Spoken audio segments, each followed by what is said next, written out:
बिस्मिल्लाहिर्रहमानिर्रहीम and welcome to my channel. आज मैं आप लोगों के साथ जो सादा काबुली पुलाव बनता है उसकी रेसिपी शेयर करने जा रही हूँ। तो इसके लिए ये मेरे पास 1 किलो चावल है सेला, जिसको मैंने पानी के अंदर भिगो के रखा है। तो अब हम इसके बाकी के स्टेप्स की तरफ जाएंगे। इसको सबसे पहले मैंने उबाल लेना है। तो इन चावलों को उबालने के लिए खुले से बर्तन में पानी लें और इस पानी के अंदर पानी वो आप लोग देख लें, मैं 4 टेबलस्पून के बराबर नमक वो शामिल करने जा रही हूँ। आप लोग बाद में चख लीजिएगा, अगर कम हुआ नमक आपके हिसाब से तो आप लोग डाल सकते हैं, लेकिन उसके 3/4 डन होने से पहले। तो ये मैंने इसके अंदर नमक शामिल किया और अब मैं इसमें डाल दूँगी भीगे हुए चावल। और इन चावलों को हमने बहुत ज़्यादा नहीं उबालना होता, नहीं पकाना होता, सिर्फ 3/4 इसको डन करना है, क्योंकि उसने बाद में पकना होता है। तो अगर आपने पहले से इसको बहुत ज़्यादा यानी उबाल लिया या इसको गला लिया तो फिर आपके जो चावल हैं वो टूटेंगे, ख़राब होंगे। और आप लोगों को एक बात बताती चलूँ कि इस पुलाव का असल फ्लेवर इसके दानेदार बनने से आता है। थोड़ी देर के बाद जब इसको मैंने चेक किया तो मिक्सअप किया इसको मैंने, और ये देखें मैं आपके सामने इसको चेक करने जा रही हूँ। ये इसका दाना जो है वो मुकम्मल तौर पे नहीं गला। तो इस स्टेज पे इसके अंदर मैं शामिल करने जा रही हूँ 3 कप के बराबर जो चने होते हैं सफ़ेद, वो ये आप लोग देख लें। और इसके साथ 2 कप के बराबर किशमिश, जो ब्राउन वाली किशमिश होती है, वो रेजन्स जिसको कहा जाता है, ये साफ़ करके पानी में भिगो के इसको मैं शामिल करने जा रही हूँ। ये पहले से पानी में भीगे पड़े थे, अच्छी तरह से धुले हुए, क्योंकि इसमें रेत बहुत ज़्यादा होती है, मिट्टी वगैरह। तो अब इस स्टेज पे इनको हल्के हाथ से मिक्सअप करें। पानी इसमें अभी भी है, वो आप लोग अंदाज़ा लगा सकते हैं कि कितना है। इसी तरह से आप लोगों ने इसको करना है। तो 5 मिनट्स इसको ढक के बग़ैर मैंने पकाना है। 5 मिनट्स के बाद ये आप लोग देख लें, चावल का दाना गिरना नहीं चाहिए, बार बार बता रही हूँ, वरना सारे का सारा फ्लेवर जो है वो तबाह हो जाएगा। अब इसके पानी को मैं ड्रेन कर रही हूँ।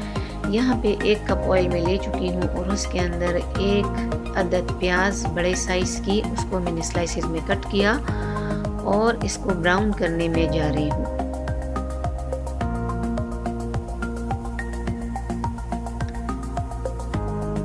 प्याज को हल्का सा ब्राउन कलर हमने देना है। हल्का हल्का कलर इस पे आ चुका है। अब मैं इसमें डाल लेने जा रही हूँ ज़ीरा, सफ़ेद ज़ीरा। तो वो 2 टेबलस्पून भर के मैंने डाल दिया। थोड़ा सा इसको मैं बस चलाऊंगी और इसके बाद इसको मैंने उतार लेना है। चावलों की 1 लेयर में बिछा चुकी हूँ अपने पतीले में, जिसको मैंने छान लिया था पानी से। उसके ऊपर ये प्याज और इसके ऊपर इसी प्याज का तेल थोड़ा सा, ज़ीरा साथ में उठाने की कोशिश करें। ये थोड़ा सा ऑयल मैंने इसके ऊपर डाल दिया। अब मैं डाल दूंगी बाकी के चावल।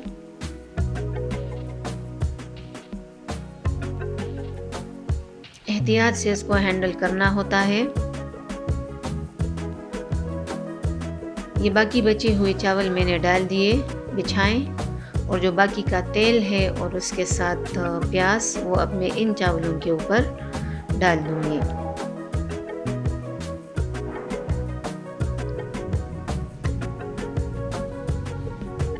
इन चावलों को बनाने के लिए बहुत ही अच्छी क्वालिटी के चावलों का इस्तेमाल जो है वो करें। ये सारे का सारा ऑयल अब मैं इसके ऊपर डाल दूंगी इस तरह से।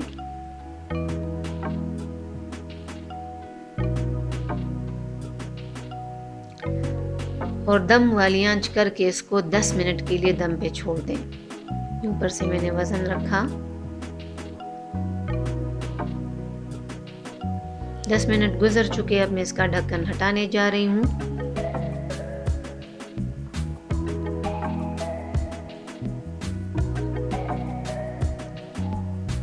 बेहतरीन खुशबू इन चावलों में से आ रही है माशाल्लाह, बहुत ज़बरदस्त बने हैं। हल्के हाथ से इसको बस मिक्स करें और इसको सर्व करें। उम्मीद है कि आप लोगों को ये रेसिपी पसंद आई होगी। ज़रूर अगर पसंद आती है तो लाइक करें, शेयर करें, चैनल पे नए हैं तो सब्सक्राइब करें। इसमें खाली नमक और ज़ीरा है, लेकिन यकीन जानिए इसका फ्लेवर बहुत ही ज़बरदस्त होता है और ये ऑथेंटिक अफ़गानी रेसिपी है, सादा काबुली पुलाव।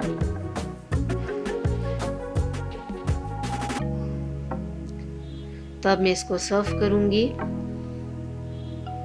आप इसको किसी भी रायते के साथ सर्व कर सकते हैं।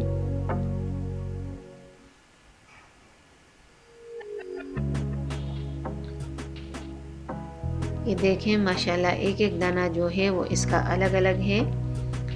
चने को भी बहुत ज़्यादा नहीं गलाना होता कि वो बिल्कुल मशी मशी हो जाए, वरना वो फिर आपके चावलों को ख़राब करेगी।